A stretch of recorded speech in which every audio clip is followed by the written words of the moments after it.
You ask Tiger to calculate. This deals with linear inequalities with one unknown. The final result is g equal or greater than -2. Let's solve it step by step. Isolate the g. Divide both sides by 3.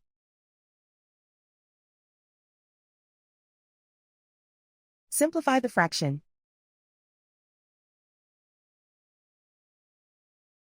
Find the greatest common factor of the numerator and denominator.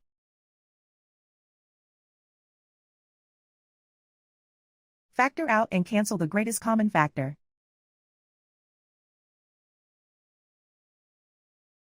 Plot the solution on a coordinate grid.